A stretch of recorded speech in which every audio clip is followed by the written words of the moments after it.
Hello everyone, कैसे हैं आप सभी लोग। मैं हूं सीए ऊर्जा चवर, आप सभी की law mentor for CMA journey. And today in this lecture we are going to cover insolvency in bankruptcy code 2016। Now ये चैप्टर आप लोगों के एग्जाम पॉइंट ऑफ व्यू से बहुत ही इंपॉर्टेंट चैप्टर है, राइट। एंड बहुत इजी है। एक बार आपने सारे कंसेप्चुअल क्लैरिटी ले ली, उसके बाद में कुछ भी नहीं है इसके अंदर, ठीक है। So let's begin with this chapter. Now सबसे पहले हम लोग समझेंगे इंसॉल्वेंसी इन बैंकरप्सी कोड आया क्यों, ठीक है। इसका पर्पस क्या था and what do you mean by insolvency, what do you mean by bankruptcy. देखो, इंसॉल्वेंसी पर्टिकुलरली किसके लिए यूज होता है बच्चों? कंपनीज या बॉडी कॉर्पोरेट्स के लिए, ठीक है। बैंकरप्सी पर्टिकुलरली किसके लिए यूज होता है? इंडिविजुअल, सोल प्रोप्राइटर्स या पार्टनरशिप फर्म के लिए, ठीक है। Now just try to understand one thing. आपकी जो इंसॉल्वेंसी है या बैंकरप्सी कोड है, ठीक है, इसको लाने का पर्पस क्या था बच्चों? समटाइम्स क्या होता है, कंपनीज, एंटिटीज, बॉडी कॉर्पोरेट्स, ये लोग क्या करते हैं, बिजनेस करेंगे तो क्या होंगे? प्रॉफिट्स भी होंगे, कभी कभी लॉसेस भी होंगे, कभी कभी बहुत ज्यादा सिचुएशन भी बिगड़ जाती है। बहुत ज्यादा का मतलब क्या बच्चों? बहुत ज्यादा का मतलब ये होता है कि आप चाहते हैं कि आप प्रॉफिट कमाएं, आप सबको, शेयर होल्डर्स को डिविडेंड दे, क्रेडिटर्स का पेमेंट टाइमली करें, लेकिन आपकी असेट्स शॉर्टफॉल हो जाती है, ठीक है। प्रॉफिट्स बचते नहीं है, बिजनेस सरवाइव नहीं कर पाता है, उसके अंदर कॉन्टिन्यूस लॉसेस होते जाते हैं। एंड ऐसी सिचुएशन आ जाती है जब आपकी लाइबिलिटीज बहुत ज्यादा हो जाती है, उसके अगेंस्ट में ना तो कोई इनकम का सोर्स बचता है और ना ही पेमेंट करने के लिए इनफ असेट्स होती है, ठीक है। सो उस हालत को, सिचुएशन को हम लोग बोलते हैं कि भाई अब कुछ नहीं हो सकता, आप बिजनेस का क्या है, डेड एंड है, ठीक है। लेकिन समटाइम्स क्या होता है ना, थोड़ा सा पेशेंस रखें और थोड़ा अगर बिजनेस को टाइम दे, हो सकता है वो प्रॉफिट लॉस मेकिंग से आपका प्रॉफिट मेकिंग में आ जाए, धीरे धीरे धीरे धीरे सारी सिचुएशन हैंडल हो जाए, ठीक है। तो पहले क्या ऑप्शन होता था, आप लिक्विडेट करो। अगर मान लो आपके पास कोई ऑप्शन नहीं है तो आप क्या करोगे, कंपनी को डायरेक्टली लिक्विडेट करोगे कि भाई कंपनी अब नहीं सर्वाइव कर पा रही, जस्ट लिक्विडेट इट। जो भी है इसकी फटाफट असेट्स बेचो, लाइबिलिटी का जितना पेमेंट जो हो रहा है वो करो एंड बिजनेस को खत्म करो, ठीक है। नाउ इस सिचुएशन के बीच में एक और रास्ता निकाला कि अगर मान लो इस देर एनी पॉसिबिलिटी कि भाई कंपनी थोड़ा बहुत भी, देयर इज अ पॉसिबिलिटी कि कंपनी सर्वाइव कर सकती है, सर्वाइव करके बच सकती है, वापस से अपने सारे प्रॉफिट्स को रिकवर कर सकती है एंड जिसकी जो लाइबिलिटीज है उसको चुका भी सकती है, तो उसके लिए हम लोगों ने क्या लेकर आया, insolvency and resolution, insolvency in bankruptcy code, ठीक है। इसके अंदर एक प्रोसेस होती है आपकी इंसॉल्वेंसी रिजोल्यूशन प्रोसेस, जिसके थ्रू इन सारी प्रॉब्लम्स का रिजोल्यूशन करने की कोशिश की जाती है।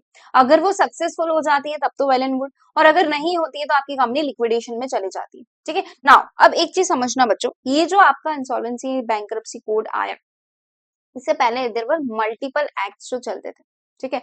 एंड वो सारे एक्ट्स के अंदर अलग अलग प्रोसीजर्स थी, अलग अलग प्रोसीडिंग्स थी। तो प्रॉब्लम क्या होता था कि मान लो कोई ऐसा केस है तो बहुत लंबा जाता था, तो उन सब को हटा दिया, ठीक है, और उन सब का एक कंबाइन पूरा का पूरा कोड निकाल दिया गया, ठीक है। सो इसके लिए इंसॉल्वेंसी बैंकरप्सी कोड आया 2016 में, सबका एक कंबाइंड आया, क्या सारे एक्ट्स को कंबाइन करके जो एक्ट बना गया, उसका कॉम्बिनेशन में ये एक्ट निकला। एंड इसने क्या कर दिया, इंसॉल्वेंसी के प्रोसेस को बहुत फास्ट कर दिया, ठीक है। उसकी वजह से लोगों का थोड़ा सा ट्रस्ट हुआ, बिजनेस करने की हिम्मत हुई, लोगों को मतलब इजीली रिजोल्यूशंस निकले, इससे बहुत सारे इसके एडवांटेजेस हुए। So let's discuss one by one कि भाई insolvency resolution, sorry, insolvency and bankruptcy code के फायदे क्या क्या, इसका पर्पस क्या क्या था। सबसे पहले तो देखो, इसने क्या किया था, जो भी आपके insolvency resolution of corporate person या पार्टनरशिप फर्म या इंडिविजुअल से रिलेटेड जो भी लॉस थे, उन सबको कंबाइन करके एक सिंगल एक्ट कंसोलिडेट करके और अमेंड करके एक सिंगल कोड में कन्वर्ट कर दिया,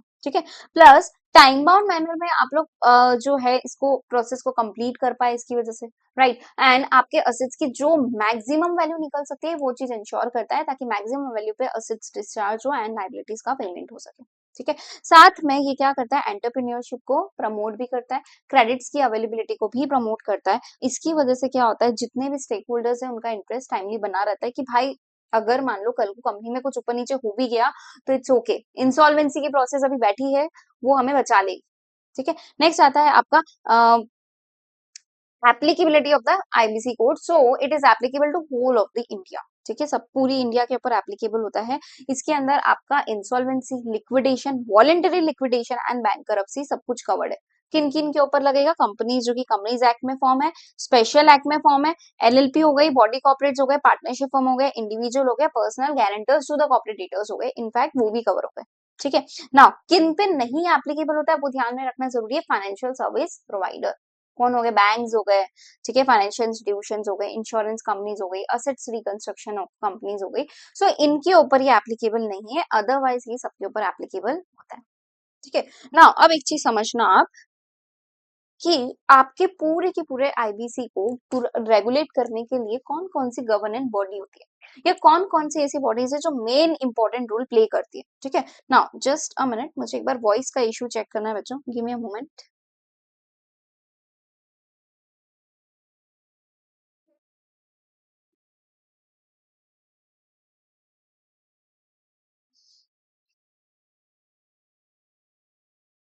hello hello hello.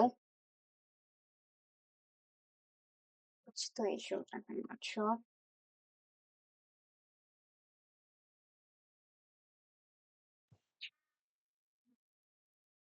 Hello hello hello hello hello hello.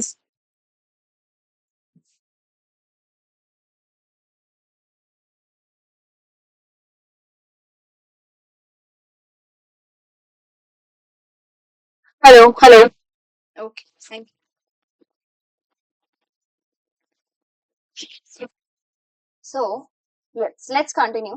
Regulatory mechanism and regulatory bodies वो सब समझते हैं कि आपके पूरे आईबीसी कोड को मेंटेन कौन करता है। देखो सबसे पहले जो मेन बॉडी होती है that is IBBI, insolvency and bankruptcy board of India. ठीक है, ये पूरी सेंट्रल रेगुलेटरी बॉडी होती है जो पूरे बोर्ड को आपका रेगुलेट करती है। ठीक है, उसके बाद आती है आपकी एजुडिकेटिंग अथॉरिटी। ये एजुडिकेटिंग अथॉरिटी क्या है, कभी कोई डिस्प्यूट हुआ तो वहां पे आप जाके अपील कर सकते हैं, वहां से रिजोल्यूशन निकल जाएगा। ठीक है, उसके बाद आते हैं आपका इंसॉल्वेंसी प्रोफेशनल एजेंसी। सो ये क्या होती है, जो भी आपके इंसॉल्वेंसी प्रोफेशनल हैं, जो पूरी की पूरी आपकी इंसॉल्वेंसी की प्रोसेस को रेगुलेट करने वाले, रेगुलेट या फिर कंडक्शन में बहुत बड़ा रोल प्ले करते हैं। अभी इनके बारे में हम लोग डिस्कस करेंगे, बट अभी फिलहाल के लिए समझो इनको अपॉइंट करने के लिए इनका पूरा जो है सिलेबस वगैरह सब कुछ निकालने का पूरी जिम्मेदारी किसकी रहती है, इंसॉल्वेंसी प्रोफेशनल एजेंसीज की। ठीक है, नाउ नेक्स्ट है, the next is insolvency professionals. ये तो मेन लोग होते हैं जो पूरी की पूरी रिजोल्यूशन प्रोसेस का कंडक्ट करते हैं। ठीक है, now next understand information utilities. Information utilities क्या होती है बच्चों, ये repositories of the financial information होती है। मतलब क्या, सारी की सारी फाइनेंशियल इंफॉर्मेशन का पूरा centralise data in information utilities के पास में रहता है। ठीक है, आप कहीं से भी कुछ भी डिफॉल्ट करेंगे किसी भी कोने से तो इंफॉर्मेशन यूटिलिटीज के पास डेटा आपका रिजर्व हो जाएगा। ठीक है, नाउ अब उसके बाद है कुछ डेफिनेशंस। डेफिनेशंस बच्चों मैं आपको मेन में डेफिनेशन बता देती हूँ। ठीक है, बाकी का हम लोग क्या करेंगे बाद में एक साथ में ओवरव्यू ले लेंगे। ठीक है, चलिए, लेकिन उससे पहले what I want from you all, एक बार आप इंसॉल्वेंसी रिजोल्यूशन प्रोसेस को समझिए। ठीक है, एक बार इंसॉल्वेंसी रिजोल्यूशन प्रोसेस को समझते हैं, उसके बाद डेफिनेशंस देखेंगे। देखो ये प्रोसेस में क्या होता है, ये प्रोसेस कब स्टार्ट होती है बच्चों, जब कंपनी अपने डेट्स का पेमेंट नहीं कर पाती है। ठीक है, तो सबसे पहले आपकी कंपनी में क्या होता है, डिफॉल्ट होता है। तो आपको ये चीज देखना पड़ेगा कितना डिफॉल्ट होगा जब ये प्रोसेस स्टार्ट कर सकते हैं। तो बच्चों एटलीस्ट 1 लाख रुपए का डिफॉल्ट होना चाहिए। ठीक है, एंड सेंट्रल गवर्नमेंट इसको मैक्सिमम 1 करोड़ तक का लिमिट बढ़ा सकती है, 1 करोड़ से ऊपर का लिमिट नहीं बढ़ाएगी। ठीक है, कोविड के टाइम पे 1 करोड़ का लिमिट कर दिया था बिकॉज हर कोई फिर तो इंसॉल्वेंट ही हो जाता। सो आप क्या कर सकते हैं, डिफॉल्ट का अमाउंट आपका मिनिमम कितना है, 1 लाख, एंड मैक्सिमम कितना जा सकता है, 1 करोड़, सेंट्रल गवर्नमेंट को अगर बढ़ाना है तो। नाउ अब ये समझो इसका पूरा process one by one will discuss. ठीक है, सो अगर मान लो सबसे पहले क्या होता है, कंपनी के अंदर डिफॉल्ट होता है। अब कंपनी के डिफॉल्ट के बाद में इनमें से 3% है corporate debtor, financial creditor and operational creditor. अभी समझ लो, मैं आपको तीनों बताऊंगी कौन होते हैं। ठीक है, इन तीनों में से कोई भी पर्सन जाके एनसीएलटी यानी कि आपके नेशनल कंपनी लॉ ट्रिब्यूनल के पास जाके एप्लीकेशन फाइल करता है कि हमें इस कंपनी के अगेंस्ट में इंसॉल्वेंसी रिजोल्यूशन प्रोसेस जो है वो स्टार्ट करवानी है। रीजन बीइंग कंपनी ने क्या किया है, हमारे पेमेंट का डिफॉल्ट किया है। ठीक है, अब क्या होता है, एनसीएलटी के पास एप्लीकेशन चली जाती है। ठीक है, एनसीएलटी क्या करती है, या तो आपकी एप्लीकेशन को एक्सेप्ट करेगी या रिजेक्ट करेगी। ठीक है, अगर उसको लगता है कि हाँ सही मायने में पूरी प्रॉपर एप्लीकेशन दी गई है, कुछ एकदम सही है, डिफॉल्ट एक्चुअली हुआ है, जेन्यूननेस है, तो फिर वो क्या करती है, आपके एप्लीकेशन को एक्सेप्ट कर लेती है। ठीक है, एंड आपकी कंपनी में अपॉइंट हो जाता है एक इंसॉल्वेंसी प्रोफेशनल। कौन अपॉइंट हो जाता है? इंसॉल्वेंसी प्रोफेशनल, ठीक है, इंटरीम लेवल पे अपॉइंट होता है, मतलब कि अभी तक फाइनल नहीं है ये बंदा जो एंड तक प्रोसेस में रहेगा, लेकिन अभी फिलहाल के लिए पूरी की पूरी इस प्रोसेस को गवर्न करने के लिए हमें एक बंदे की जरूरत है जिसका नाम है इंसॉल्वेंसी प्रोफेशनल। ये अपॉइंट हो जाता है। जैसे ही अपॉइंट होता है उसके बाद ये क्या करता है, कमिटी ऑफ क्रेडिटर्स की मीटिंग रखता है। मतलब कि क्या, जिसका जो भी अमाउंट का डिफॉल्ट है उन सबको बोलता है कि चलो मैं क्या करूंगा, तुम सबको मिलाकर एक मीटिंग रखूंगा, ताकि यहाँ पर पे हम लोग क्या कर सकते हैं, डिस्कस कर सकते हैं कि भाई किसका कितना क्लेम ड्यू है, ठीक है, उसके लिए किसकी क्लेम को सेटलमेंट करने के लिए कोई रिजोल्यूशन प्लान लेकर आना चाहे तो लेकर आ सकता है। सब कमिटी ऑफ क्रेडिटर की मीटिंग में डिस्कस होता है। ये जो मीटिंग होती है ना बच्चों, जैसे ही आपका इंसॉल्वेंसी प्रोफेशनल अपॉइंट हुआ, ठीक है, उसने क्या किया, सीओसी को कंस्टिट्यूट करने के बारे में बात करी कि सीओसी को मैं कंस्टिट्यूट करता है, कमिटी ऑफ क्रेडिटर को मैं बना देती हूँ, ठीक है। ये कमिटी क्या करती है, सारे क्रेडिटर्स की जिससे भी अमाउंट ड्यू है उनकी पूरी कमिटी बनती है। उसके 7 दिन के अंदर अंदर आपको इस कमिटी का मीटिंग रखना। उसके बाद स्टार्ट होता है आपका मॉरिटोरियम पीरियड। अब एक चीज समझना, जैसे ही आपका कमिटी ऑफ क्रेडिटर की मीटिंग्स होती है, ठीक है, मीटिंग होती है, इसके अंदर क्या होता है, ये जो इंटरिम प्रोफेशनल है अभी तक, इंटरिम इंसॉल्वेंसी प्रोफेशनल, इसकी जगह कौन अपॉइंट होता है, रिजोल्यूशन प्रोफेशनल, ठीक है। अगर मान लो सारे क्रेडिटर्स को यही बंदा चलेगा, इंटरिम इंसॉल्वेंसी प्रोफेशनल जो अभी शुरुआत में अपॉइंट हुआ है, अगर यही बंदा चलेगा तब तो वही बंदा कंटिन्यू करता है। अदरवाइज 66% की वोटिंग पावर उसको अप्रूव नहीं कर पाती है, उनको चाहिए कि हमें तो दूसरा पर्सन चाहिए, तो उसकी जगह कोई और पर्सन आता है, उसको बोलते हैं हम लोग रिजोल्यूशन प्रोफेशनल, ठीक है, जो पूरा रिजोल्यूशन की प्रोसेस को कंटिन्यू करता है। नाउ अब ये पर्सन अपॉइंट होता है, उसके बाद में आपका मॉरिटोरियम पीरियड स्टार्ट हो जाता है, ठीक है। आपकी जैसे ही आपकी एप्लीकेशन जो है आपकी मतलब अप्रूव हो गई, सारी प्रोसेस हो गई, कमिटी ऑफ क्रेडिटर की मीटिंग्स वगैरह हो गई, अब मॉरिटोरियम पीरियड स्टार्ट होगा। ये 180 दिन तक रहेगा। ये मॉरिटोरियम पीरियड क्या होता है बच्चों, देखो क्या होता है ना, कंपनी अपना डेट का पेमेंट नहीं कर पा रही, ठीक है, तो ऑलरेडी वो बहुत प्रेशर में है, सब लोग उससे पैसे मांग रहे हैं, ठीक है, मार्केट से है ना कोई उसको उधार देने को तैयार नहीं है। अब वो बेचारी, एक बात बताओ, अगर आप क्रेडिट पे माल नहीं दोगे तो वो आगे अपना बिजनेस कंडक्ट कैसे करेगी, राइट। अगर मान लो जो भी आपने मान लो कंपनी ने प्रॉपर्टी लीज पे ले रखी है, ठीक है, तो लीज वाला बोल रहा है तुम तो पेमेंट नहीं कर पा रहे हो लीज का मुझे, तो मैं प्रॉपर्टी वापस ले रहा हूँ और तुम्हारे अगेंस्ट में मैं लॉ केस फाइल करूंगा, लीगल केस फाइल करूंगा। अगर इन्हीं सब चीजों में कंपनी उलझी रहेगी तो वो बिजनेस पे ध्यान कैसे देगी। इसलिए मॉरिटोरियम पीरियड स्टार्ट किया जाता है कि भाई ये शांति का पीरियड है। ये एक पीरियड क्या बोलता है, थोड़े टाइम के लिए कंपनी को शांति से बिजनेस करने दो, ठीक है, तो थोड़े टाइम के लिए सब शांत हो जाओ, ठीक है। तो ये पीरियड होता है, ये करीब करीब चलता है आपका 180 दिन। जब तक आपका रिजोल्यूशन प्लान अप्रूव नहीं हो जाता तब तक मॉनिटरिंग पीरियड चलता रहता है। इस केस में पता है क्या होता है, कंपनी के अगेंस्ट में जितनी भी लीगल प्रोसीडिंग्स होती है ना वो सब होल्ड पे चली जाती है कि भाई अभी रिजोल्यूशन प्लान को डिस्कस कर रहे हैं ना, तो लेट अस फोकस, ठीक है। तो आप सारी प्रोसीडिंग्स को अभी होल्ड पे रखो, सारे असेट्स वगैरह के ट्रांजेक्शन को अभी होल्ड पे रखो। ये होता है मॉनिटरिंग पीरियड। उसके बाद क्या होता है, आपका रिजोल्यूशन प्लान जो भी है, कोई रिजोल्यूशन एप्लीकेंट जो है रिजोल्यूशन प्लान को प्रपोज करता है, ठीक है। Now there is two possibility, या तो रिजोल्यूशन प्लान अप्रूव्ड होगा या रिजेक्ट हो जाएगा। देखो अगर रिजोल्यूशन प्लान रिजेक्ट हो गया तो आपकी कंपनी डायरेक्टली अब लिक्विडेशन में जाएगी, बिकॉज अब किसी को उम्मीद नहीं बचेगी कि कंपनी सर्वाइव भी कर सकती है। लेकिन अगर रिजोल्यूशन प्लान अप्रूव हो गया तो फिर आपका रिजोल्यूशन का इम्प्लीमेंटेशन स्टार्ट हो जाएगा उसी दिन से, ठीक है। अब ये समझना, ये जो पूरी की पूरी इंसॉल्वेंसी की आपके रिजोल्यूशन की प्रोसेस है ना बच्चों, ये टोटल 180 दिन के अंदर कंप्लीट हो जानी चाहिए।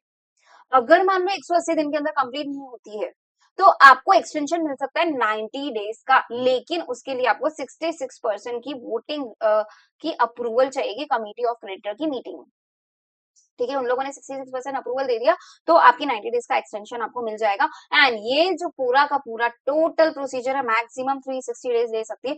360 डेज के अंदर आपका ये पूरा प्रोसेस कंप्लीट हो जाना चाहिए, मैंडेटरी, ठीक है। चलिए, ये आपने पूरा एक बार चैप्टर का ओवरव्यू ले लिया। हम लोग ये पूरा का पूरा आपकी 2.2 यूनिट्स जो है उसके अंदर पढ़ने वाले हैं, ठीक है। अभी फिलहाल के लिए आप कुछ इंपॉर्टेंट डेफिनेशन है वो समझो ना। अब मैंने आपको क्या बोला था, कॉर्पोरेट डेटर, फाइनेंशियल क्रेडिटर और ऑपरेशनल क्रेडिटर, ये तीनों में से कोई भी जाके एप्लीकेशन फाइल कर सकता है। Now let's understand who is the corporate debtor, ठीक है। सबसे पहले समझते हैं कि कॉर्पोरेट डेटर कौन है। तो देखो बच्चों, कॉर्पोरेट डेटर आपकी कंपनी खुद है, ठीक है, जो पेमेंट नहीं कर पा रही है, दैट इज कॉर्पोरेट डेटर। जिन्होंने कंपनी को पेमेंट दिया, 2000 क्रेडिटर्स, राइट। अब क्रेडिटर्स में दो कैटेगरी, एक फाइनेंशियल और एक ऑपरेशनल।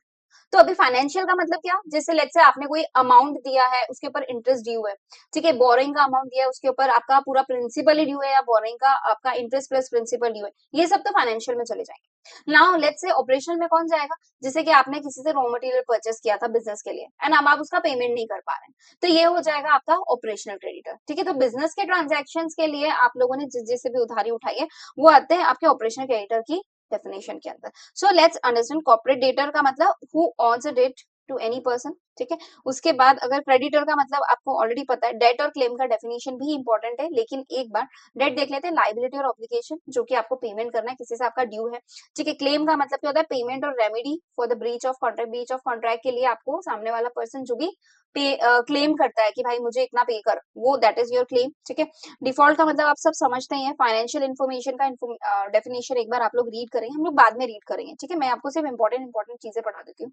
फाइनेंशियल क्रेडिटर का मतलब क्या होता है, जिसके पास फाइनेंशियल डेट ओन है। नाउ अब ध्यान से समझना, फाइनेंशियल डेट का मतलब क्या होता है, डेट विद इंटरेस्ट, ठीक है, जिसके अंदर क्या होता है, मनी बोरोड विद इंटरेस्ट है, या फिर लेट्स से आपने कोई क्रेडिट फैसिलिटी एक्सेप्ट करके अमाउंट रेज किया है, बोन्स हो गए, डिबेंचर्स हो गए, फाइनेंस लीज का कोई लाइबिलिटी हो गया, ठीक है, रिसीवेबल सोल्ड और discounted, plus amount raised under the forward sale और purchase agreements with the commercial effect of borrowing, again borrowing है, कोई गारंटी और इंडेमनिटी, ठीक है। अब ऑपरेशनल डेट के अंदर क्या होता है, in respect of provision of goods and services, मैंने आपको पहले ही बोला था, एम्प्लॉयमेंट, गुड्स एंड सर्विस, सब बिजनेस के ऑपरेशन है, गुड्स सर्विसेज एम्प्लॉयमेंट तीनों, ठीक है। तो इनसे रिलेटेड कोई भी ड्यूज है या फिर सेंट्रल गवर्नमेंट से रिलेटेड आपका कोई भी ड्यूज पेबल है, तो ये चीज क्या हो जाएगी, ऑपरेशनल डेट के अंदर कवर हो जाएगी, ठीक है। इसके अलावा देर इज,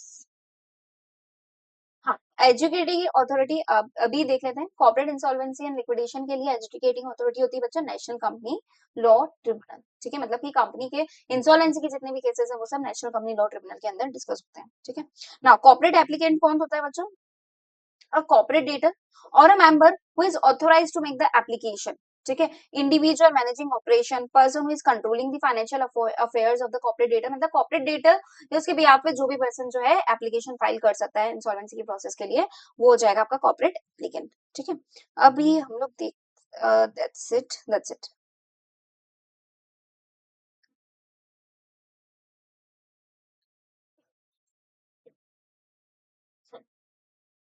रिलेटेड पार्टी की डेफिनेशन वापस आएगी तब हम लोग अच्छे से देखेंगे। अब हम लोग आगे बढ़ते हैं कॉर्पोरेट इंसॉल्वेंसी रिजोल्यूशन प्रोसेस पे, ठीक है। चलिए सबसे पहले हम लोग स्टार्ट करते हैं अपनी पूरी प्रोसीजर। इसको समझना बच्चों एक चीज, कि आपकी इंसॉल्वेंसी की प्रोसेस कब स्टार्ट होती है, जब इंसॉल्वेंसी की प्रोसेस स्टार्ट करने के लिए कोई एप्लीकेशन फाइल करता है तब, ठीक है। तो अब कौन कौन एप्लीकेशन फाइल कर सकते हैं, मैंने आपको अभी बताया, देयर आर 3 पीपल जो कि एप्लीकेशन को फाइल कर सकते हैं, so sorry, just a minute, ठीक है। देयर आर 3 पीपल जो कि एप्लीकेशन को क्या कर सकते हैं, फाइल कर सकते हैं। नाउ इसको समझना, 3 लोग में से एक तो हो गया आपका कॉर्पोरेट डेटर, एक हो गया फाइनेंशियल क्रेडिटर, एक हो गया आपका ऑपरेशनल क्रेडिटर। सबसे पहले हम लोग डिस्कस करेंगे फाइनेंशियल क्रेडिटर, ठीक है। फाइनेंशियल क्रेडिटर ने लेट्स से एप्लीकेशन दिया, तो सबसे पहले वो एप्लीकेशन किसको देगा बच्चों, एनसीएलटी को, ठीक है। एनसीएलटी को एप्लीकेशन देगा, एप्लीकेशन के अंदर, ठीक है, वो क्या क्या देगा बच्चों, वो देगा कि भाई मेरा इतना अमाउंट डिफॉल्ट है, एनसीएलटी प्लीज मेरा इतना अमाउंट डिफॉल्ट है, मेरा इतना डेट डिफॉल्ट है, प्लस वो साथ में उसको मैंडेटरीली एक चीज और देनी पड़ेगी, that is insolvency, sorry interim resolution professional का नाम, मतलब कि कौन, जिसको भी वो चाहते हैं कि भाई ये बंदा as a insolvency professional appoint होना चाहिए, उसका नाम, ये फाइनेंशियल क्रेडिटर को क्या करना पड़ेगा, एनसीएलटी को अपनी रिक्वेस्ट के साथ में, अपनी एप्लीकेशन के साथ में सजेस्ट करना पड़ेगा, ठीक है। I hope this is clear to you. Now अब आगे समझना, अब ये पर्सन क्या करेगा, जस्ट अ मिनट, ठीक है। नाउ ये पर्सन क्या करेगा, एनसीएलटी को एप्लीकेशन देगा, एनसीएलटी को एप्लीकेशन के बाद में इसको मिलेंगे 14 डेज, ठीक है। फाइनेंशियल क्रेडिटर एनसीएलटी को एप्लीकेशन फाइल करेगा, 14 डेज यहाँ पे होते हैं, 14 डेज के अंदर एनसीएलटी डिसीजन लेगी, या तो मैं क्या करूंगी, एक्सेप्ट करूंगी या मैं रिजेक्ट करूंगी, ठीक है। 14 डेज के अंदर अंदर डिसीजन आ जाएगा एनसीएलटी का, या तो मुझे क्या करना है, एक्सेप्ट करना है या रिजेक्ट करना है। नाउ या तो आप एक्सेप्ट करोगे, ठीक है, या आप रिजेक्ट करोगे। नाउ एक बात समझना, अगर आपकी प्रोसेस, आपकी एप्लीकेशन एक्सेप्ट हो गई तब तो कोई प्रॉब्लम ही नहीं है, राइट। लेकिन रिजेक्ट हो गई तो देयर इज अ पॉसिबिलिटी कि जो एनसीएलटी उसको ये डाउट है कि भाई हो सकता है डिस्प्यूट हो ही ना, या जो एप्लीकेशन है ये प्रॉपर कंप्लीट नहीं है, या उसको ये डाउट हो कि ये जो इंसॉल्वेंसी प्रोफेशनल है इसके अगेंस्ट में कोई डिसिप्लिनरी प्रोसीडिंग्स चल रही है, so he is not eligible to be appointed as a insolvency professional. ठीक है, देयर इज अ पॉसिबिलिटी कि एनसीएलटी को ये सारी चीजों का डाउट हो तो वो क्या कर देगी, आपकी एप्लीकेशन रिजेक्ट कर देगी। लेकिन एक चीज और समझना बच्चों, मान लो एक बीच का रास्ता भी होता है इसमें, क्या वो एनसीएलटी एप्लीकेशन एक्सेप्ट तो करना चाहती है लेकिन कहीं ना कहीं उसको कुछ ना कुछ प्रॉब्लम नजर आ रही है, ठीक है, तो वो क्या करेगी, विद इन 7 डेज आपको कम्युनिकेट कर देगी कि यार ये प्रॉब्लम्स है आपकी एप्लीकेशन में, आप ये सारी प्रॉब्लम्स को सुधार दीजिए, उसके बाद मैं आपकी एप्लीकेशन को क्या कर दूंगी, एक्सेप्ट कर दूंगी। ठीक है, तो मैंने आपको क्या बोला, फाइनेंशियल क्रेडिटर है वो अपनी एप्लीकेशन लेकर अपना डिफॉल्ट के बारे में बताएगा, इंसॉल्वेंसी प्रोफेशनल किसको अपॉइंट करना है उसको लेकर के वो एनसीएलटी के पास जाएगा। एनसीएलटी 14 डेज में या तो आपकी एप्लीकेशन को एक्सेप्ट करेगी या रिजेक्ट करेगी। एक्सेप्ट कर लिया, well and good, process start, यहीं से ही आपकी इंसॉल्वेंसी कमेंसमेंट डेट स्टार्ट हो जाएगी। एंड अगर रिजेक्ट कर दिया तो फिर कोई ऑप्शन नहीं, यहीं पे गेम खत्म, अब लिक्विडेशन में जाओ। ठीक है, एंड देयर इज अ बीच का रास्ता, क्या विद इन 7 डेज वो आपको बोलेगी, सॉरी 7 डेज के लिए वो आपको ऑर्डर कम्युनिकेट करके क्या बोलेगी कि भाई ये प्रॉब्लम्स है, ये इन सबको रिजॉल्व कर लो और वापस से मुझे एप्लीकेशन दे दो, मैं एक्सेप्ट कर लूंगी। ठीक है, नाउ इसके बाद में एनसीएलटी जैसे ही ये सारी आपकी पूरी प्रोसीजर जो है इसको एक्सेप्ट कर लेती है, ठीक है, फाइनेंशियल क्रेडिटर की एप्लीकेशन रिजेक्ट सॉरी एक्सेप्ट हो जाती है, तो यहाँ से आपकी इंसॉल्वेंसी प्रोसेस प्रॉपर स्टार्ट होती है। ठीक है, अब प्रोसेस प्रॉपर स्टार्ट होती है तो बच्चों आप समझना इसके अंदर क्या होता है आपका, जैसे ही आपकी प्रोसेस स्टार्ट होती है इसके अंदर क्या होता है, अब फाइनली आपका insolvency professional, interim insolvency professional वो पिक्चर में आ जाता है। ठीक है, तो पिक्चर में आने के बाद उसको क्या करना पड़ता है, एक पब्लिक अनाउंसमेंट निकाल, क्या निकालना पड़ता है बच्चों, पब्लिक अनाउंसमेंट। नाउ इस अनाउंसमेंट के अंदर वो क्या करता है, वो सारे क्रेडिटर्स को बोलता है कि हे क्रेडिटर्स, तुम्हारे जितने भी क्लेम्स हैं उन सब की डिटेल्स क्या करो, मुझे आके फाइल करो। तुम्हारा कॉर्पोरेट डेटा से कितना अमाउंट ड्यू है वो सारी डिटेल्स आप मुझे भेजो, ताकि मुझे पता चले कि भाई कितना अमाउंट कंपनी का कहाँ से क्या क्या पेंडिंग। ठीक है, तो सारी पूरी प्रोसीजर क्या करता है वो सब मांगता है। साथ में यहाँ पे आपका डिक्लेयर हो जाता है मोरेटोरियम पीरियड। ठीक है, ये मोरेटोरियम पीरियड जो है करीब करीब चलता है आपको 180 डेज ना। अब इसको समझना है, इस पीरियड के अंदर क्या होता है बच्चों, बहुत सारी चीजें होती है। ठीक है, let's discuss them one by one, कौन कौन सी चीजें होती है। कहाँ गया,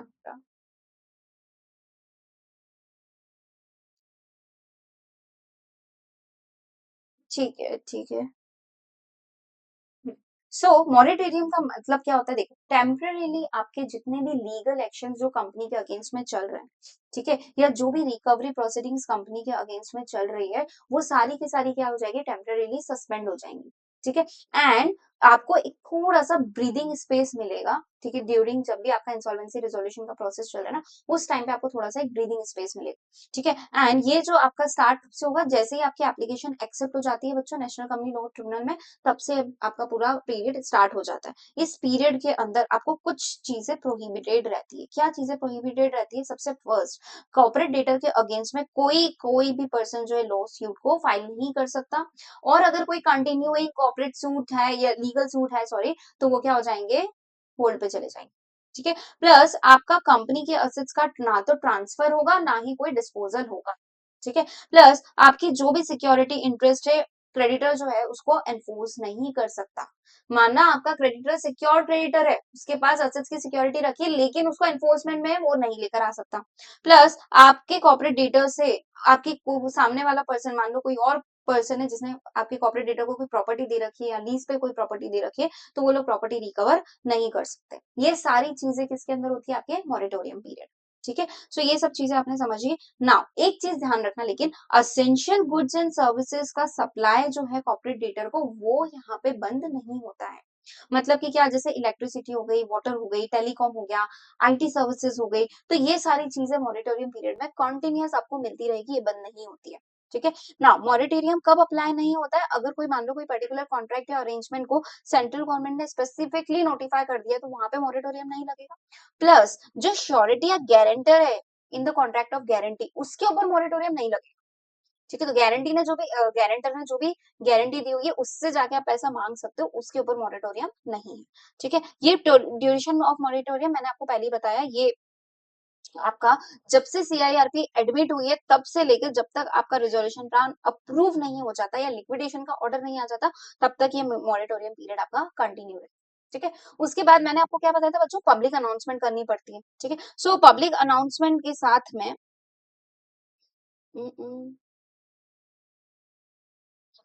पब्लिक अनाउंसमेंट में आप क्या क्या करेंगे वो चीज समझिए। ठीक है, पब्लिक अनाउंसमेंट में आप कौन कौन सी इन्फॉर्मेशन डालेंगे, कॉर्पोरेट डेटर का नाम डालेंगे, इंसॉल्वेंसी कमेंसमेंट डेट डालेंगे, लास्ट डेट कब तक आप क्लेम सबमिट कर सकते हैं उसका लास्ट डेट इसमें स्पेसिफिकली मेंटेन होगा, प्लस इंटरिम रिजोल्यूशन प्रोफेशनल के बारे में भी डिटेल्स मेंशन हो।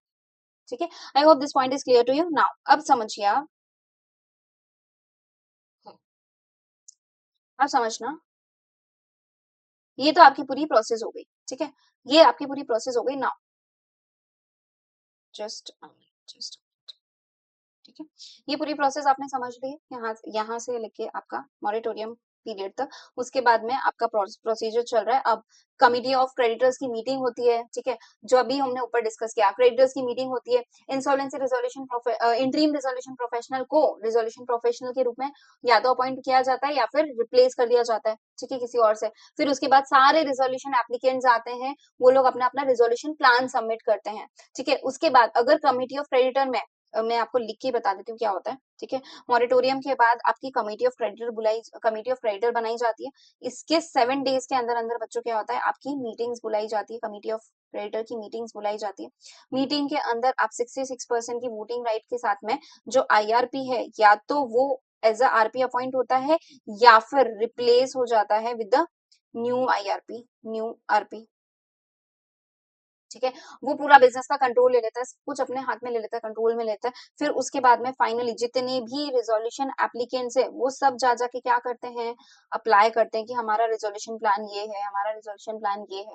ठीक है, जो भी बेस्ट प्लान होता है वो क्या होता है, कमिटी ऑफ क्रेडिटर की मीटिंग के अंदर एक्सेप्ट होता है। एंड रिजोल्यूशन प्लान एक्सेप्ट होने के बाद एनसीएलटी के पास जाता है। एनसीएलटी के प्लान या तो एक्सेप्ट होता है या रिजेक्ट होता है। अगर एक्सेप्ट हो गया तब तो वेल एंड गुड, रिजेक्ट हो गया तो आपकी कंपनी किसमें चली जाती है बच्चों, लिक्विडेशन में। ठीक है, so this is the entire process. Now अभी ये समझना, ये प्रोसेस हमने कहाँ से स्टार्ट करी थी, अगर फाइनेंशियल क्रेडिटर ने क्या किया है, अप्लाई किया तो। ठीक है, तो एक बार इसको हम लोग नोट से देख लेते हैं। फाइनेंशियल क्रेडिटर ने अप्लाई किया है, उसकी प्रोसीजर को हम लोग एक बार नोट से देख लेते हैं। Let's discuss. चलिए,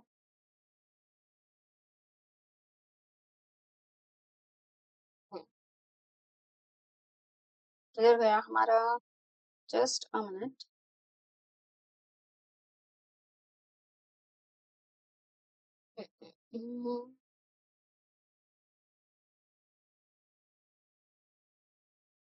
yes, so let's discuss. Financial creditor can file the application. ठीक है, अगर कोई डिफॉल्ट होता है तो एप्लीकेशन या तो आप इंडिविजुअली फाइल कर सकते हैं, jointly with other financial creditor file कर सकते हैं, या फिर आप ऑथोराइज रिप्रेजेंटेटिव के थ्रू भी एप्लीकेशन फाइल कर सकते हैं। ठीक है ना, जो भी क्रेडिटर्स एप्लीकेशन कितने लोगों से आनी चाहिए एटलीस्ट, वो ये फिगर आपको याद रखना जरूरी है। एटलीस्ट 100 क्रेडिटर्स या फिर टोटल क्लास ऑफ क्रेडिटर का 10%। ठीक है, 100 और 10% of total class of creditor का विच एवर इज लेस, उनके थ्रू क्या होनी चाहिए, एप्लीकेशन आनी चाहिए। ठीक है, एप्लीकेशन के अंदर क्या क्या आएंगे, एक तो रिकॉर्ड्स ऑफ डिफॉल्ट आएंगे, डिफॉल्ट्स के एविडेंसेस जाएंगे, प्लस जो भी resolution professional propose resolution professional को अपॉइंट करना है उसका नाम जाएगा। उसके बाद एजुकेटिंग अथॉरिटी 14 डेज के अंदर अंदर क्या करेगी, डिसाइड करेगी कि डिफॉल्ट है या नहीं। अगर या तो वो एप्लीकेशन को एडमिट कर लेगी, उसको लगा कि हाँ भाई डिफॉल्ट एक्चुअली है, एप्लीकेशन प्रॉपर कंप्लीट है, प्लस ये प्रपोज रिजोल्यूशन प्रोफेशन के अगेंस्ट में कोई डिसिप्लिनरी प्रोसीडिंग नहीं है, तब तो आपकी एप्लीकेशन स्टार्ट हो जाएगी एंड एप्लीकेशन एक्सेप्ट हो जाएगी और इसी दिन से आपका सीआईआरपी का जो प्रोसेस है वो स्टार्ट हो जाएगा। अगर मान लो एप्लीकेशन रिजेक्ट होगी तो किस ग्राउंड पे होगी, या तो डिफॉल्ट नहीं हुआ है, या एप्लीकेशन इनकम्प्लीट है, या फिर आपके अगेंस्ट में कोई डिसिप्लिनरी प्रोसीडिंग चल रही है। ठीक है, तो भी 7 दिन के अंदर अंदर वो आपको क्या बोलेगी, भाई जो भी डिफेक्ट्स है वो सब आप सही कर दो, मैं आपकी एप्लीकेशन एक्सेप्ट कर लूंगी। ठीक है, एप्लीकेशन जो है 7 डेज में, एप्लीकेंट को 7 डेज मिलेंगे कि तेरे डिफेक्ट्स को तू रेक्टिफाई कर दे। ठीक है, अगर करेक्ट नहीं किया तो मैं फाइनली एप्लीकेशन रिजेक्ट कर दूंगी। ठीक है, अब आपकी प्रोसेस जो है हम लोग, ये तो हो गया फाइनेंशियल क्रेडिटर का पॉइंट। अब समझना ऑपरेशनल क्रेडिटर का पॉइंट। ठीक है, नाउ ऑपरेशनल क्रेडिटर के अंदर क्या होता है बच्चों, ऑपरेशनल क्रेडिटर मैंने आपको पहले ही बताया था क्या होता है, कौन होता है, जो कि गुड्स सर्विसेज या एम्प्लॉयमेंट से रिलेटेड जिसका कोई डिफॉल्ट ड्यू चल रहा है या सेंट्रल गवर्नमेंट से रिलेटेड कोई डिफॉल्ट ड्यू चल रहा है उसको हम लोग बोलेंगे ऑपरेशनल क्रेडिटर। क्या ऑपरेशनल क्रेडिटर भी अप्लाई कर सकते हैं? यस, ऑपरेशनल क्रेडिटर भी अप्लाई कर सकते हैं, लेकिन इन ऑपरेशनल क्रेडिटर को एनसीएलटी में अप्लाई करने से पहले कुछ प्रोसीजर फॉलो करनी पड़ती है। वो प्रोसीजर क्या करती है बच्चों, पहले ऑपरेशनल क्रेडिटर जाएगा कॉर्पोरेट डीटर के पास में, किसके पास जाएगा, कॉर्पोरेट डेटर के पास में, और कॉर्पोरेट डेटर को भेजेगा एक डिमांड नोटिस। क्या भेजेगा बच्चों, डिमांड नोटिस, और डिमांड नोटिस के साथ में वो एक भेजेगा इनवॉइस का कॉपी जिसका भी पेमेंट उसका डिफॉल्ट में है, ठीक है, जस्ट मिनट। सो इनवॉइस का कॉपी भेजेगा जो भी उसका इनवॉइस का डिफॉल्ट में है, ठीक है। नाउ ये दोनों वो भेजेगा कॉर्पोरेट डेटर को, और कॉर्पोरेट डेटर को देगा टोटल बच्चों कितने, 10 डेज। कितने दिन मिलेंगे कॉर्पोरेट डेटर को, 10 डेज, और 10 डेज के अंदर अंदर वो क्या बोलता है कि भाई या तो तू मेरा पेमेंट कर दे, ठीक है, या तो तू मेरा पेमेंट कर दे, या फिर अगर ये जो डिमांड नोटिस है मैंने तेरे को भेजा है, ठीक है, इसके अगेंस्ट में पेमेंट कर दे। अगर पेमेंट नहीं कर रहा है, अगर मान लो इसके अगेंस्ट में कोई डिस्प्यूटेड केस ड्यू है या कोई डिस्प्यूट चल रहा है, तो वो डिस्प्यूट का कॉपी भेज दे, उसका कोई एविडेंस भेज दे, ठीक है, एंड पेमेंट के साथ में इसका जो भी चेक का कॉपी वगैरह है वो चीज मुझे भेज देना एज अ प्रूफ, ठीक है। नाउ अगर 10 डेज के अंदर अंदर आपको कॉर्पोरेट डेटर से कुछ रिप्लाई नहीं आता है, या लेट्स से कोई पेमेंट भी नहीं आता है एंड डिस्प्यूट का भी कुछ भी नहीं आता है, डिस्कशन कुछ भी नहीं होता है, ठीक है, तो आप किसके पास जा सकते हैं, अगर ये प्रोसेस नहीं कंप्लीट हुई तो आप किसके पास जा सकते हैं, डायरेक्टली एनसीएलटी के पास में।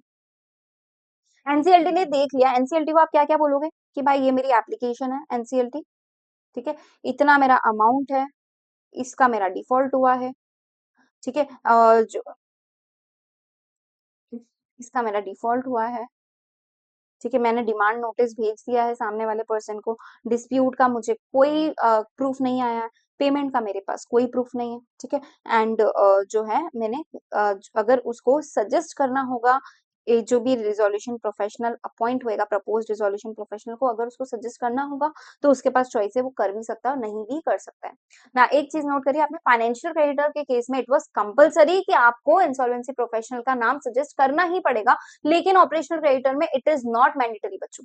अगर ऑपरेशनल क्रेडिटर नाम सजेस्ट कर देता है एंड एनसीएलटी को वो नाम जम जाता है तब तो वेल एंड गुड, और अगर नहीं जमता है तो फिर क्या होता है, एनसीएलटी खुद आईबीबीआई बोर्ड को बोलती है कि आईबीबीआई बोर्ड आप क्या करिए, इंसॉल्वेंसी प्रोफेशनल को अपॉइंट कीजिए, ठीक है, आईबीबीआई बोर्ड को मिलते हैं उसके लिए 10 डेज, 10 डेज के अंदर अंदर उनको इंसॉल्वेंसी प्रोफेशनल को अपॉइंट करना पड़ता है, ठीक है। ये एनीवेज यहाँ पे आते हैं, अगर मान लो एनसीएलटी को लगता है कि सारे क्राइटेरिया सब कुछ ओके है तो वो आपकी एप्लीकेशन को एक्सेप्ट करेगी या फिर रिजेक्ट कर देगी, ठीक है, उसको लग रहा है कि नहीं एप्लीकेशन इनकम्प्लीट है, या लेट्स से पेमेंट हो चुका है, या डिफॉल्ट का अमाउंट जो है कोई ड्यू नहीं है, या लेट्स से डिस्प्यूट में है एक्चुअली अमाउंट, ठीक है, उसको कोई मतलब नहीं है कि डिस्प्यूट वैलिड है या नहीं, डिस्प्यूट का आपने अगर प्रूफ शो कर दिए तो भी वो मान जाती है, ठीक है। प्लस अगर उसको ऐसा लग रहा है कि यार ये जो इंसॉल्वेंसी प्रोफेशनल को इन्होंने सजेस्ट किया उसके अगेंस्ट में कोई डिसिप्लिनरी प्रोसीडिंग नहीं है, सब कुछ ओके, तो वो आपकी एप्लीकेशन को क्या कर देगी बच्चों, एक्सेप्ट कर देगी, ठीक है, अदरवाइज रिजेक्ट कर देगी, एंड फिर आपको पता ही आगे क्या होता है, ठीक है। सो इसको भी एक बार हम लोग क्या करते हैं, नोट से देख लेते हैं, चलो।